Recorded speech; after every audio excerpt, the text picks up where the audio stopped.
नमस्कार दोस्तों, मेरा नाम है प्रवीण और आप देख रहे हैं पाविका फ्लेट से इस चैनल को एक बार फिर से। तो आज मैं लेकर आपके लिए बहुत ही इंपॉर्टेंट टॉपिक, जैसा कि आप देख रहे हैं हमारे जो हेडिंग है from the 11th chemistry CBSE board. फिलहाल यही सिलेबस आपको काफी स्टेट बोर्ड में देखने को मिलेगा केमिस्ट्री का, क्योंकि लगभग सभी स्टेट बोर्ड और सीबीएसई बोर्ड का सिलेबस ऑलमोस्ट सेम है। तो जो आज का कॉन्सेप्ट है, यानी from the first chapter some basic concepts of the basic chemistry, ठीक है।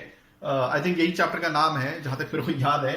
Okay, some basic concepts of chemistry, यही चैप्टर है, ठीक है। ओके, तो ये जो आज का टॉपिक जिसके बारे में हम बात करने वाले, दिस इज द स्टोइचियोमेट्रिक कैलकुलेशंस, जो केमिस्ट्री का पहले चैप्टर में ही आता है, ठीक है। स्टोइचियोमेट्रिक कैलकुलेशंस एंड लिमिटिंग रीएजेंट, इसका क्या मतलब होता है केमिस्ट्री में। बट आगे बढ़ने से पहले अगर आपने मेरा चैनल सब्सक्राइब नहीं किया तो प्लीज आपसे बहुत बड़ी सी रिक्वेस्ट कि आप मेरा चैनल सब्सक्राइब कीजिए, लाइक एंड शेयर करना मत भूलिएगा। तक मैं ऐसे ही एजुकेशनल वीडियोस आपके लिए हमेशा हर पल लेके आता रहूं। और इसी वीडियो के डिस्क्रिप्शन बॉक्स में अगर आप देखेंगे तो आपको लिंक मिलेगा जहां से आप इसी चैप्टर, यानी कि जो हमारी प्लेलिस्ट का नाम है some important concepts of basic chemistry, I think ये दिस टाइम सही है, ठीक है। हाँ, क्या यानी कि कुछ बेसिक कॉन्सेप्ट जो हमें केमिस्ट्री, इससे पहले कि हम स्टार्ट करें केमिस्ट्री क्या है, ठीक है, क्या क्या कॉन्सेप्ट्स हैं, देन उसमें फिजिकल क्वांटिटीज कौन कौन सी होती है, ठीक है, किसको हमें मेजर करना होता है, मोल क्या होता है, एवोगैड्रो नंबर क्या होता है, लॉज क्या होते हैं केमिकल कॉम्बिनेशन के, इसी के बारे में हम बात करने वाले हैं। जिसमें से मैंने एक छोटा सा टॉपिक टेम्परेचर जरूर कवर किया है। टेम्परेचर में अलग अलग स्केल्स क्या होती हैं जो कॉमनली हम यूज करते हैं इंडस्ट्रीज में, सपोज देन क्या बोलते हैं, केल्विन में होता है, रैंकाइन में होता है, फ़ारेनहाइट में होता है, ये सारी चीजें कवर की आप डाउनलोड कर सकते हैं, अपने फ्रेंड्स को बता सकते हैं जो भी 11th केमिस्ट्री की प्रिपरेशन कर रहे हैं, ठीक है। तो चलिए स्टार्ट करते हैं। बट आपको जान के खुशी होगी कि मेरा ये चैनल है बेसिकली इंजीनियरिंग चैनल है, जिसमें मैंने strength of material, fluid mechanics, heat transfer सब कुछ कवर किया हुआ है। क्योंकि मेरा खुद का जो बैकग्राउंड है वो केमिकल इंजीनियरिंग का है, तो मुझे लगा कि केमिस्ट्री के स्टूडेंट्स के लिए डेफिनेटली कुछ मुझे करना चाहिए। तो इसी के साथ मैं ये वीडियो लेके आया हूं। तो चलिए ज्यादा ना टाइम लेते हुए हम स्टार्ट करते हैं, ठीक है। अब देखिए स्टोइचियोमेट्रिक, सबसे पहले हम बात करेंगे स्टोइचियोमेट्रिक कैलकुलेशन के बारे में, ठीक है। उसके लिए हमें एक वेल बैलेंस्ड केमिकल इक्वेशन लिखनी होगी। सपोज मैं एक कंबस्शन रिएक्शन लेता हूं, क्या लिखता हूं मैं, एक कंबस्शन रिएक्शन लेता हूं। अभी कंबस्शन रिएक्शन क्या होता है कि जब भी कोई चीज जलती है, आपको मालूम है, ठीक है, जब भी कोई चीज जलती है, क्लियर हो गया, ओके, तो उसको ऑक्सीजन की जरूरत पड़ती है, क्योंकि कोई भी चीज तभी जलेगी ऑक्सीजन के प्रेजेंस में, यानी कि वो चीज ऑक्सीजन के साथ रिएक्ट करके कुछ गैसेस बनाएगी। जैसे फॉर एग्जांपल अगर हम बात करेंगे मीथेन, ठीक है, मीथेन गैस आपको जो गोबर गैस होती है या बायो गैस होती है उसका मेन कंपोनेंट होता है। ओके, ये गैस है इसलिए मैं जी लिख रहा हूं, मतलब गैस है, ठीक है। ये एक रिएक्टेंट है, ओके, ये किसके साथ रिएक्ट हो रहा है, ऑक्सीजन के साथ, क्योंकि ऑक्सीजन जो गैस होती है वो सपोर्टर होती है कंबशन रिएक्शन की। कंबशन बोल रहा हूं मतलब कोई भी जो कंपाउंड है जो फ्लेमेबल है, ठीक है, वो ऑक्सीजन के साथ रिएक्ट होगा। तो ऑक्सीजन गैस है, ठीक है, ये लिख दिया मैंने, ओके, ऑक्सीजन का एक मॉलिक्यूल है, ठीक है। वो अब आपको मालूम है कोई भी रिएक्शन जब रिएक्ट होता है उसमें जो रिएक्टेंट्स होते हैं वो कंबाइन होके कैटलिस्ट के प्रेजेंस में, ठीक है, कई रिएक्शंस होते हैं जो विदाउट कैटलिस्ट हो जाते हैं, कई रिएक्शंस होते हैं कि जो विद कैटलिस्ट होते हैं। कैटलिस्ट क्या होता है, एक तरह का जो रिएक्शन के रेट को इंक्रीज करता है ताकि प्रोडक्ट कल ना बने, अभी बन जाए, 1 घंटे में, आधे घंटे में, तो इस हिसाब से, ठीक है। तो बदले में हमें क्या मिलेगा, कार्बन डाइऑक्साइड गैस मिलेगी, जो कार्बन डाइऑक्साइड है, ठीक है, जी इसलिए लिख रहा हूं क्योंकि वो स्टेट रिप्रेजेंट करती है, लिक्विड है, गैस है, ठीक है, प्लस हमें पानी मिलेगा, क्लियर हो गया, ओके, वो भी गैसेस फॉर्म में, यानी कि वाटर वेपर के फॉर्म में। तो आप देख रहे हैं एक केमिकल रिएक्शन लिख दिया है। अब हम पता करते हैं कि क्या ये वेल बैलेंस्ड केमिकल इक्वेशन है या नहीं है, ओके। तो यहां पे लेफ्ट हैंड साइड पे मैं देखता हूं, देखिए इसी से आप अगर 11th केमिस्ट्री की स्टार्टिंग की, यानी कि चैप्टर खोलेंगे some basic concepts in means chemistry, ठीक है, तो वहां पे बैलेंसिंग सिखाई जाती है आपको, ठीक है। तो बैलेंसिंग भी देख लेते, जो आपने I think you might have studied in 10th class में आपने पढ़ाई होगा, ओके। तो कार्बन के कितने हैं एटम, यहां पर कितने हैं, 1 है, ओके। लेफ्ट हैंड साइड में कितने हैं, 1 है, ठीक है, ओके। आगे बात करते हैं हाइड्रोजन का, हाइड्रोजन के कितने यहाँ पे 4 है, लेफ्ट हैंड साइड पे 4 है, यहां पर 2 है। तो एक काम करेंगे, इसे 2 से मल्टीप्लाई कर देंगे तो हो गए 4। तो चलिए हमने बैलेंसिंग थोड़ी बहुत करना स्टार्ट कर दिया, यहां पर भी 4 हो गए। आगे बात करते हैं ऑक्सीजन, ऑक्सीजन के कितने यहाँ पे 2 है, यहां पर देखें कि ऑक्सीजन कितने हैं, ये हो गए, यहां पर 2 हैं, और ये जो 2 है याद रखिएगा, देखिए ये जो मैंने 2 लगाया था ना, तो 2 इंटू 2, तो हाइड्रोजन के तो 4 हो गए, बट ये 2 कॉमन है हाइड्रोजन के लिए भी ऑक्सीजन के लिए भी, तो ये 2 इसको भी जाएगा, तो ऑक्सीजन के यहां भी 2 हो गए, यानी कि टोटल राइट हैंड साइड में 4 हो गए, ठीक है। बट यहां पर देखिए ऑक्सीजन यहां पर 4 हो गए राइट हैंड साइड में, बट लेफ्ट हैंड साइड में 2 है। तो एक काम करते हैं, यहां पर भी 2 मल्टीप्लाई कर देते हैं, तो ये 2 2 4 हो गया, तो यहां पर फिर ये हो गई हमारी इक्वेशन जो है बैलेंस हो गई है, क्लियर हो गया, ओके। तो अब आप देखिए बैलेंसिंग होने के बाद इसके सामने कुछ नहीं है तो 1 है, इसके सामने कुछ नहीं तो 1 है। तो ये जो आप नंबर देख रहे हैं 1, देखिए, ठीक है, मीथेन का ये जो 1 देख रहे हैं इसी को स्टोइचियोमेट्रिक कोफिशिएंट बोलते हैं। तो मैं यहां पे लिख देता हूं 1 इज कॉल्ड एज स्टोइचियोमेट्रिक कोफिशिएंट। ठीक है, ये किसका स्टोइचियोमेट्रिक कोफिशिएंट है? Coefficient, efficient. ठीक है, यह है मीथेन का। वैसे अगर मेरे को स्टोइचियोमेट्रिक कोफिशिएंट ऑक्सीजन का निकालना हो तो ये 2 है। आई होप आपको चीजें क्लियर हो रही होंगी। ठीक है, तो अब ये स्टोइचियोमेट्रिकली वेल बैलेंस्ड इक्वेशन बन गई है। ठीक है, हो गया क्लियर? मीथेन का 1 नंबर किसको रिप्रेजेंट करता है? ये स्टोइचियोमेट्रिक कोफिशिएंट को रिप्रेजेंट करता है। कहीं पे सपोज किसी ने आपसे पूछा, देखिए वेल बैलेंस केमिकल इक्वेशन से ही हमें पता चलता है कि कितने मोल हमें कितना लेना है। मान लीजिए अगर मैं यहां पे बोलूं, ठीक है, इसको मिटा देता हूं सबसे पहले, ये तो हो गया। तो ये बैलेंसिंग कैसे करना है ये मैंने आपको बता दिया।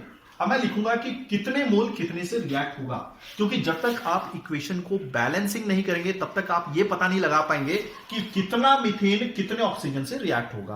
तो अब हम लिखते हैं कि देखिए अब ये जो नंबर होता है जिसको हम स्टोइचियोमेट्रिक कोफिशिएंट बोल रहे हैं, ठीक है, जैसे कि आप देख रहे हैं कि मीथेन का स्टोइचियोमेट्रिक कोफिशिएंट 1 है, ऑक्सीजन का स्टोइचियोमेट्रिक कोफिशिएंट, ऑक्सीजन मॉलिक्यूल का स्टोइचियोमेट्रिक कोफिशिएंट 2 है, कार्बन डाइऑक्साइड का 1 है स्टोइचियोमेट्रिक कोफिशिएंट, पानी का 2 है। क्लियर हो गया? ओके, तो अब हम लिखेंगे कितना मोल कितने से रिएक्ट होता है। अब ये जो स्टोइचियोमेट्रिक कोफिशिएंट है इसको मोल भी बोलते हैं। ठीक है, तो 1 मोल ऑफ मीथेन गैस, ठीक है, methane gas reacts with 2 mole of oxygen molecule. Okay, क्या लिखा हो? 1 मोल मीथेन गैस का रिएक्ट होता है किसके साथ? 2 mole of oxygen will give, क्या देगा बदले में? कार्बन डाइऑक्साइड और पानी। Will give 1 mole of carbon dioxide gas and 2 mole of water. ठीक है, 2 मोल ऑफ वाटर लिख लीजिए in the form of water vapour. I hope आपको चीजें समझ में आ गई होंगी। या फिर हम एक दूसरे तरीके से भी बोल सकते हैं, अगर हम इसे ग्राम में कन्वर्ट कर ले तो ग्राम में कितने से रिएक्ट होगा।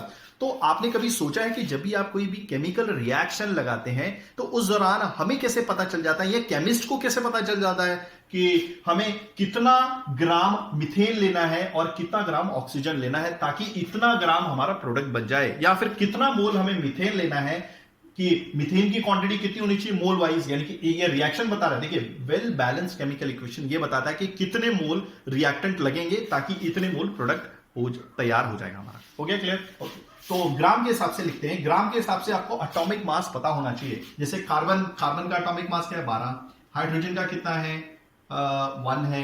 देन ऑक्सीजन का कितना है? 16 है। ठीक है, ओके, चलिए ये तो हो गया। ओके, तो यहां पर कितने मोल है? अब आपको एक फॉर्मूला बताता हूं। मोल इक्वल टू, जब भी आप मोल निकालना चाहते हैं तो ये फॉर्मूला हमेशा याद रखिएगा। Mole equal to gram upon molecular weight या फिर मॉलिक्यूलर मास। ठीक है, तो सबसे पहले मैं क्या करूंगा, ये जो मीथेन है ये कितनी मतलब ग्राम में है ये क्वांटिटी, ठीक है, ये मैं पता करता हूं। ठीक है, तो आप देखिए अब अगर मुझे ग्राम निकालना है तो डेफिनेटली अगर मुझे ग्राम चाहिए तो मैं क्या करूंगा, इसको इससे मल्टीप्लाई करूंगा मोल को मॉलिक्यूलर वेट से, तो मोल इंटू मॉलिक्यूलर वेट या मॉलिक्यूलर मास। तो ये मुझे ग्राम मतलब पहले किसकी क्वांटिटी चाहिए ग्राम में? मुझे मीथेन की चाहिए। ठीक है, तो मोल की क्वांटिटी कितनी है? 1। ठीक है, मॉलिक्यूलर वेट क्या होता है मीथेन का?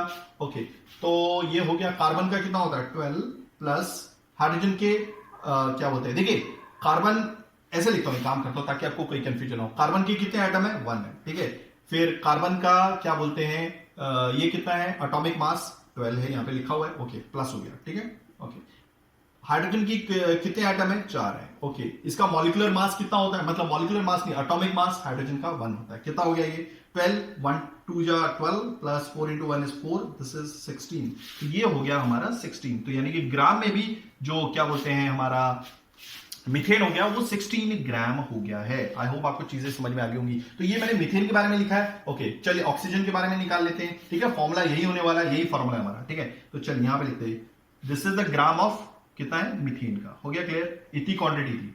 हो गया, एक काम करता हूं, मीथेन में यहां लिखता हूं, इतना मीथेन हमें चाहिए होगा 16 ग्राम। ठीक है, तो ये हमें वेल बैलेंस केमिकल इक्वेशन से ही पता चलता है। ओके, अब हम पता करेंगे ऑक्सीजन हमें ग्राम में कितना चाहिए। ठीक है, तो हमारा फॉर्मूला तो वही है, मोल इंटू मॉलिक्यूलर वेट। हो गया क्लियर? ओके, चलिए अब यहां पे देखिएगा कितने मोल है? 2 मोल है।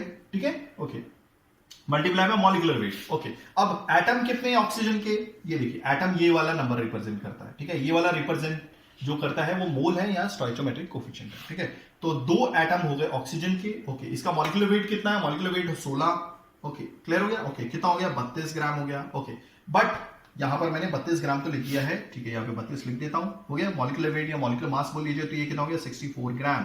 तो ये हो गया हमारा ऑक्सीजन का। आई होप आपको चीजें समझ में आ गई होंगी। वैसे ही अगर मैं कैलकुलेट करूंगा तो ये कुछ आ रहा है अराउंड, थोड़ा सा फास्ट कर लेते हैं, ये आ रहा है हमारा 44 ग्राम।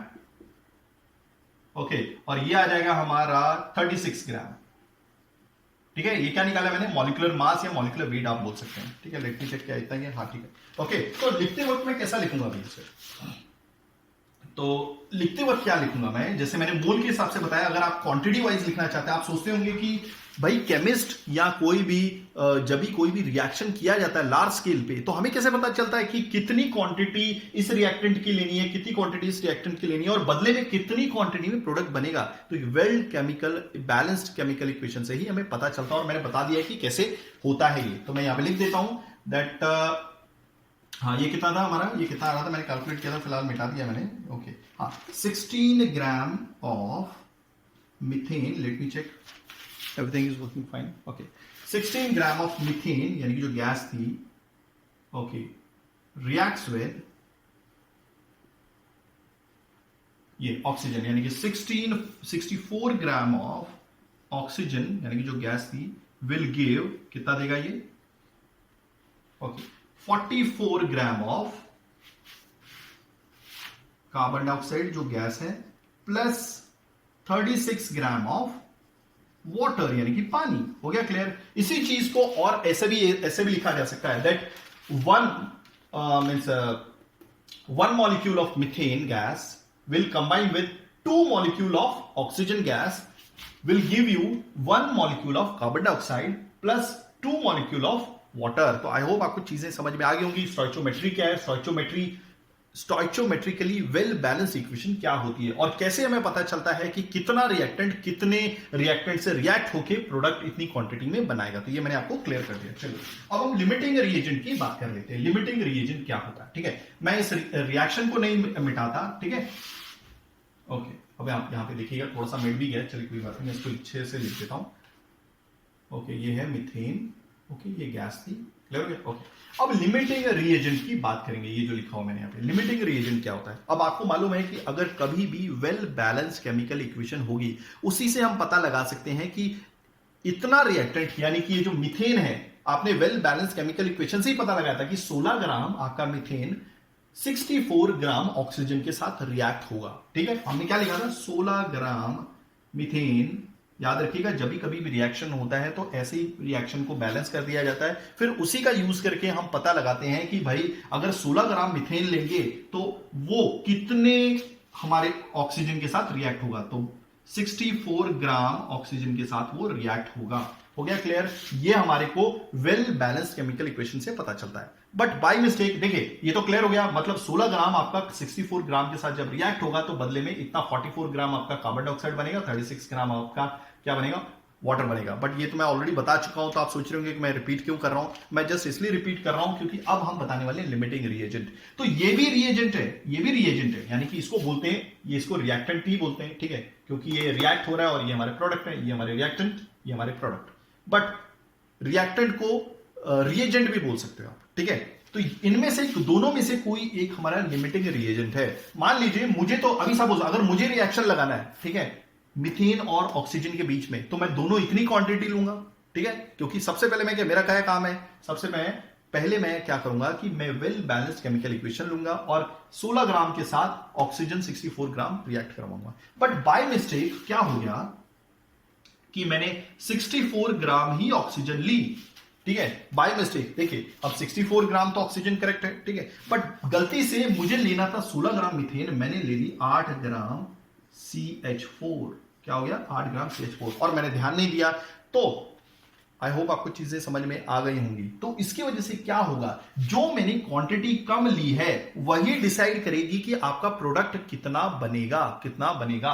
आई होप आपको चीजें समझ में आ रही होंगी। अगर मैंने 16 ग्राम लिया होता तो मेरा 64 ग्राम हमें ऑक्सीजन चाहिए होता, ठीक है, ताकि ये कंबाइन होके 44 ग्राम आपका कार्बन डाइऑक्साइड बने और 36 ग्राम आपका पानी बने। बट गलती से मैंने 16 ग्राम की जगह 8 ग्राम ले लिया, तो 8 ग्राम अब डिसाइड करेगा, ठीक है, 8 ग्राम आपका अब डिसाइड करेगा। सबसे पहले हम ये तो पता लगा लें कि भाई 8 ग्राम अगर मेरा गलती से मीथेन डल गया है, जो डलना चाहिए था 16 ग्राम, ठीक है, तो कितना ग्राम ऑक्सीजन रिएक्ट होगा। चलिए, तो कैसे, आई होप आपको चीजें समझ में आ गई होंगी। क्लियर हो गया ये? आई होप आपको चीजें समझ में आ रही होंगी। मैं जो कोशिश कर रहा हूं बताने की, देखिए मैंने क्या किया है कि गलती से मुझे डालना था 16 ग्राम और क्या बोलते हैं 64 ग्राम ऑक्सीजन, ठीक है, बट गलती से क्या हो गया कि ऑक्सीजन तो मैंने सही ले ली, बट 16 ग्राम जहां पर मुझे मिथेन लेनी थी मैंने उतनी नहीं ली, उसके आधा ही मैंने उसका क्या मतलब क्वांटिटी ली मिथेन की। क्लियर हो गया? उसकी वजह से क्या होगा कि जितना प्रोडक्ट फॉर्म होना चाहिए था 44 ग्राम, अब उतना फॉर्म नहीं होगा। क्लियर हो गया? और ये सबसे पहले कंज्यूम हो जाएगा, सबसे पहले कंज्यूम हो जाएगा। ओके, और उसकी वजह से जितना 44 ग्राम कार्बन डाइऑक्साइड यानी कि प्रोडक्ट बनना चाहिए था उतना नहीं बनेगा, ना ही 36 ग्राम जितना बनना चाहिए था आपका पानी उतना नहीं बनेगा, और ये सबसे पहले कंज्यूम भी हो जाएगा। ठीक है, तो अगर ये कंज्यूम हो जाएगा, मान लीजिए अभी थोड़ी देर कुछ टाइम हो गया है, मान लीजिए 1 घंटा हो गया, time 1 hour has passed. Clear हो गया? ओके, तो 1 घंटे बाद देखा कि यार ये तो जो मीथेन है, मीथेन की क्वांटिटी 0 ग्राम हो गई है। ओके, ठीक है, ओके, बट आपके ऑक्सीजन की क्वांटिटी अभी भी है, मान लीजिए कितनी हो गई है। देखिए, अगर ये 16 ग्राम को 64 ग्राम लगता है, तो 8 ग्राम को ऑक्सीजन कितना लगा होगा, इसका आधा ही लगा होगा, तो यानी कि 32 ग्राम अभी भी ऑक्सीजन है। क्लियर हो गया? बट आपका मीथेन तो पूरा रिएक्ट हो गया। तो जो रिएक्टेंट सबसे पहले रिएक्ट हो जाता है, किस वजह से? क्योंकि उसकी क्वांटिटी जितनी होनी चाहिए थी उस रिएक्शन में उतनी नहीं है, उसी को हम लिमिटिंग रिएजेंट बोलते हैं, क्योंकि यही डिसाइड करता है कि आपका प्रोडक्ट कितना बनना चाहिए था। तो मैं प्रोडक्ट भी बता देता हूं, ठीक है, अगर 16 ग्राम आपका मीथेन रिएक्ट होता है और बदले में 44 ग्राम देता है, तो 8 ग्राम अगर मीथेन रिएक्ट होगा तो आपका जो कार्बन डाइऑक्साइड बना होगा लगभग इसका आधा बना होगा, तो कार्बन डाइऑक्साइड जो आएगा लगभग वो कितना आएगा, 44 का आधा कितना होगा, 22 ग्राम। क्लियर हो गया? ओके, बट क्या, ठीक है, और जो आपका पानी बना होगा, पानी कितना बना होगा, वैसे तो 16 ग्राम को 36 ग्राम देना चाहिए था, बट क्योंकि आपका मीथेन की क्वांटिटी आधी थी तो ये भी लगभग आधा ही बना होगा, तो 18 ग्राम आपका क्या हो जाएगा, पानी बना होगा। क्लियर हो गया? ओके, वो तो ये डिसाइड कौन करता है, ये कौन, जो क्वांटिटी में वो वाला रिएक्टेंट जो क्वांटिटी में कम है, एक्चुअली में जितना उसे होना चाहिए था वेल बैलेंस्ड केमिकल इक्वेशन के कंपैरिजन में उतना नहीं है, अब ये खुद कम है, तो यही डिसाइड करेगा कि कितना प्रोडक्ट होना चाहिए, और ये सबसे पहले कंज्यूम हो जाएगा। तो जो सबसे पहले कंज्यूम होगा और प्रोडक्ट को आपको फर्दर बनने से रोक देगा, क्लियर हो गया, उसी को हम क्या बोलते हैं, लिमिटिंग रिएजेंट बोलते हैं। आई होप आपको चीजें समझ में आ गई होंगी। क्लियर हो गया? भले दूसरा रिएक्टेंट कितनी भी क्वांटिटी में, उससे कुछ फर्क नहीं पड़ता। क्लियर हो गया? क्योंकि उसके लिए दूसरा रिएक्टेंट भी चाहिए ना पूरी क्वांटिटी में। सो आई होप आपको चीजें समझ में आ गई होंगी कि what do mean by limiting reagent. Limiting मतलब रोक देना, वो वाला रिएजेंट जो रोक देता है प्रोडक्ट के फॉर्मेशन को फर्दर होने से। क्लियर हो गया? क्योंकि डिसाइड तो यही करने वाला है 8 ग्राम, क्योंकि यही सबसे पहले कंज्यूम हो जाता है और फर्दर रोक देता है रिएक्शन को, क्योंकि एक बार जितना प्रोडक्ट बन गया उससे ज्यादा नहीं बन सकता, क्योंकि ये तो गायब हो गया ना बाद में रिएक्ट होके। सो आई होप आपको चीजें समझ में आ गई होंगी। अगर आप ऐसी एजुकेशनल वीडियो चाहते हैं तो प्लीज डू राइट कमेंट, में पूरी कोशिश करूंगा टाइमली वीडियोस लेके आने की। थैंक्स फॉर वॉचिंग, धन्यवाद, थैंक यू।